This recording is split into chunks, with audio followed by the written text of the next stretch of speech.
commence. Il s'agit de la synthèse du livre Images des organisations, présenté par l'étudiant Mbaka Kisengila Ephraim de la L2, Faculté d'économie et de gestion. Ce dernier a pour auteur Gareth Morgan. Dans son livre, il présente 8 points essentiels sur l'organisation. Premièrement, l'auteur présente l'organisation vue comme une machine. Il présente l'organisation comme un système mécanique. Tout ce que nous voyons pour qu'une voiture puisse démarrer, c'est un agencement de plusieurs pièces. Ainsi donc, il compare l'organisation à une machine. Cela veut dire que chaque individu a un rôle très essentiel, un rôle capital dans l'organisation afin de converger à la réalisation des objectifs fixés de base.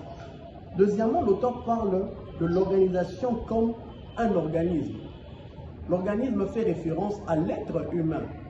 Nous voyons que l'être humain a la capacité de s'adapter à son environnement. D'où l'organisation doit s'adapter à son environnement. Et nous voyons deux façons qu'elle doit s'adapter. Premièrement, techniquement.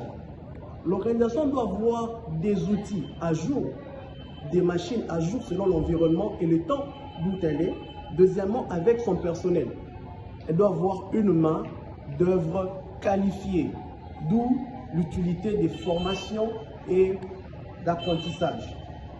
Troisièmement, l'organisation comme un cerveau. L'auteur fait référence à l'intelligence, fait référence à l'innovation. Il explique que dans l'organisation, nous voyons de nouvelles créations, nous voyons de nouvelles idées qui surgissent afin d'innover le secteur dans lequel nous travaillons. Quatrièmement, l'organisation vue comme culture. L'auteur parle d'un point à ce niveau sur lequel ce qui réunit les gens au travail, ce n'est pas seulement le travail, mais aussi c'est leur capacité à partager les mêmes idées, les mêmes valeurs, parfois même les mêmes croyances. Cinquièmement, l'organisation vue comme un système politique. À ce point, l'auteur parle de l'organisation comme un espace compétitif où chaque individu cherche à ressortir le meilleur de soi afin de se faire valoir. Sixièmement, l'organisation vue comme une prison du psychisme. À ce niveau, nous voyons que dans une organisation, il y a des règles, il y a des lois. Et avec ceci, ça empêche aux travailleurs de ressortir parfois le meilleur d'eux-mêmes à cause de règles qu'ils sont condamnés à suivre. L'auteur fait référence à une prison du psychisme. Septièmement, l'organisation vit comme un flux et transformation.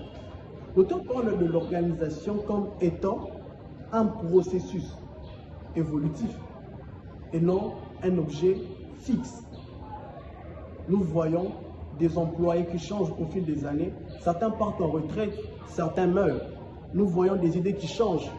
L'entreprise doit s'adapter à son environnement et la technologie à jour. Troisièmement, nous voyons les relations qui s'améliorent et se transforment au fil du temps entre travailleurs. Huitièmement, l'organisation vue comme un instrument de domination. À ce point, l'auteur fait plus référence aux chefs, les actionnaires, les dirigeants, qui ont cette capacité de dominer sur leurs subalternes à cause de l'organisation, à cause de lois qui sont mises dans une entreprise. Ainsi donc, chaque point étant énuméré, nous comprenons une chose, c'est que chaque métaphore a un caractère complémentaire. Car pour converger à une bonne réalisation ou à l'atteinte des objectifs, l'entreprise doit prendre ces métaphores